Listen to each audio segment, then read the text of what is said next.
majorité des mondes mais entoure tous les mondes. Et les pieds d'Adam Kadmon qui revêtent l'Ensoft courent jusqu'à l'extrémité de tous les mondes de l'Atsilut, Beriah, Yetzira et Assia. L'Atsilut est donc un vêtement pour les 7 inférieurs de la Malkout se trouvant en lui. La totalité de Beriah un vêtement pour les 7 inférieurs de la Malkout de l'Atsilut. La totalité de Yetzira un vêtement pour les 7 inférieurs de la Malkout de Beriah, et la totalité d'Assia un vêtement pour les 7 inférieurs de la Malkout de Yetzira. Et les talons d'Adam Kadmon se revêtent des 10 séphirotes d'Assia. Ainsi, chacune en contient 100, ce qui donne 1000 jours ordinaires, car c'est là que se trouvent toutes les écorces. Et en se perfectionnant pour se purifier et se clarifier, la lumière proviendra du monde d'Assia qui est la Yésod de Jacob. C'est-à-dire les 10 du talon car ce sont les 10 étincelles de sa lumière qui furent données au talon qui est le monde d'Asgia. Car alors, dans les pas du Messie qui est Adam Kadmon, l'insolence régnera. Et ensuite, ses pieds se tiendront sur le mont des Oliviers, et sa stature sera complète. Et c'est à son propos qu'il est dit,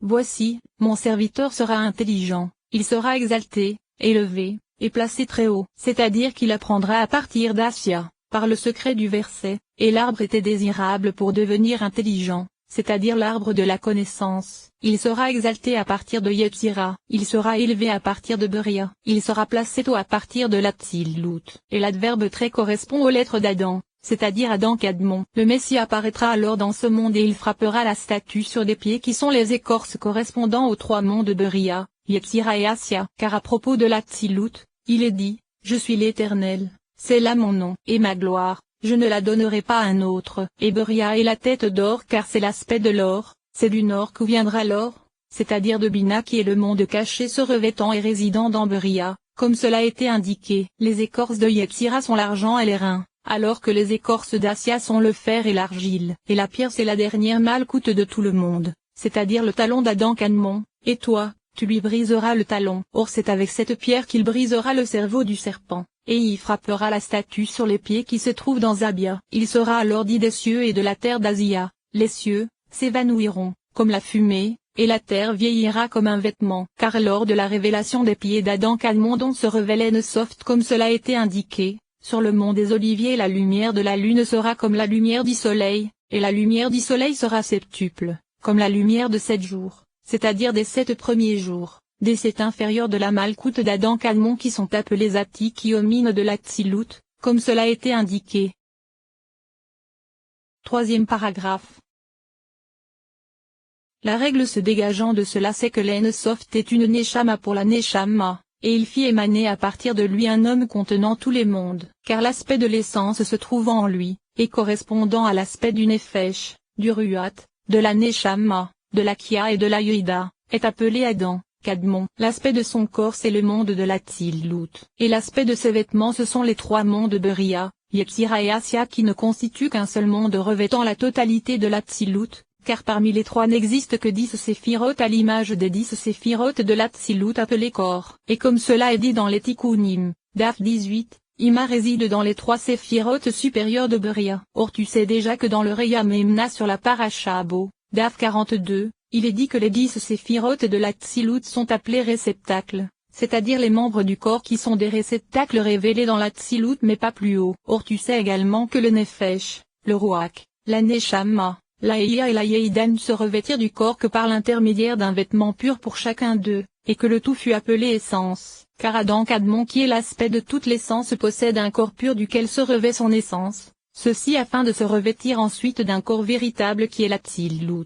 C'est pourquoi même les réceptacles d'Adam Kadmon sont appelés essences. Et tout comme, bien que son principe se trouve dans l'intériorité du corps, l'essence envoie des branches de sa lumière dans tous les membres du corps, à l'intérieur, à l'extérieur, et dans ses épaisseurs pour y propager la vitalité. De même l'Ensoft éclaire son essence dans tous les membres du corps de l'Atsilut. Et cette lumière appelée Ensoft vis-à-vis de l'Atsilut est aussi appelée cause des causes de l'Atsilut. Cependant, dans les vêtements la lumière de l'essence ne se révèle pas, c'est pourquoi Beriah, Yetzira et Assia ne proviennent pas de l'aspect de la divinité mais sont appelés création, formation et accomplissement. De la même façon, dans Adam Kadmon qui devint l'attribut d'un corps pour cet Ensoft supérieur, la lumière de l'Ensoft se révèle, mais pas dans le vêtement de l'Ensoft supérieur qui correspond aux 10 séphirotes de l'Atsilut, car l'Ensoft révélé dans les 10 séphirotes de l'Atsilut est appelé Adam Kadmon comme cela a été indiqué. En vérité, après que l'Ensoft supérieur se fut revêtu d'Adam Kadmon, c'est-à-dire de la Hokma se trouvant en lui, il éclaira grâce à lui les 10 séphirotes de l'Atsilut. C'est ce que signifie le verset, tu les as tout fait avec sagesse, et il est dit tu as fait car les 10 séphirotes de l'Atsilut correspondent à l'aspect d'Asia pour l'Ensoft supérieur puisqu'elles sont des vêtements. De la même façon, pour qu'Adam Kadmon éclaire ses vêtements que sont Beria, Yetzira et Asia, il se revêtit de la Bina de l'Atsilut car grâce à elle il éclaire Beria, comme il est dit qu'Ima réside dans le trône. Or tout ce que nous avons dit, sache que cela provient de la seconde introduction de la Merkaba d'Ézéchiel. Et outre ces vêtements que sont Beria, Yetzira et Asia, il existe des écorces. C'est pourquoi tu verras que même les écorces correspondant à l'Atsilut ne se trouvent que dans Beria, comme nous le savons. Il se trouve que même si nous disons que l'Atsilut est le corps d'Adam Kadmon, la lumière qui éclaire Adam Kadmon dans ce corps est appelée Nefesh, Ruach et Neshama de l'Atsilut.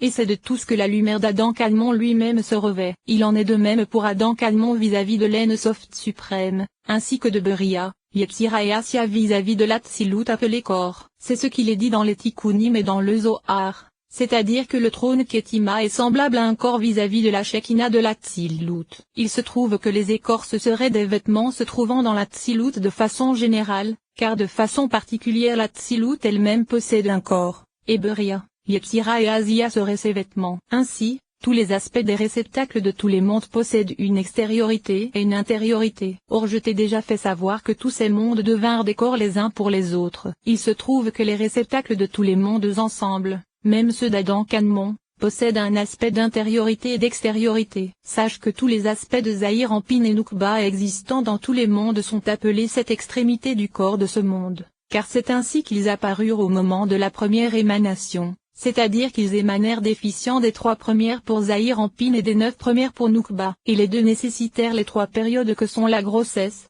l'allaitement et l'obtention des cerveaux pour se compléter. Il se trouve que la totalité de chaque monde ne nécessite pas de grossesse, d'allaitement et d'obtention des cerveaux, mais uniquement les Zahir Anpin et Nukba de ce monde, en comparaison avec Arik Anpin, Abba et Ima de ce même monde qui sont complets en fonction du monde. En vérité, de façon générale les 5 parsoufim se trouvant dans ce monde seraient appelés Zahir Anpin et Nukba vis-à-vis du monde se trouvant au-dessus de lui, et ils seraient déficients en cerveau sous l'aspect général, comme cela a été indiqué. Comprends bien cela. Il se trouve que puisqu'il existe 2 aspects dans chaque type de réceptacle, c'est-à-dire l'extériorité et l'intériorité, il est nécessaire qu'il y ait une grossesse, un allaitement et une obtention des cerveaux dans les réceptacles extérieurs ainsi qu'une grossesse, un allaitement et une obtention des cerveaux dans les réceptacles intérieurs. Ainsi, à Rosh Hashanah, au début apparaissent les réceptacles intérieurs. Cependant, lors de l'entrée du Shabbat et lors de la prière des autres jours profanes, les cerveaux des réceptacles extérieurs commencent à se réparer. Puis ce sont,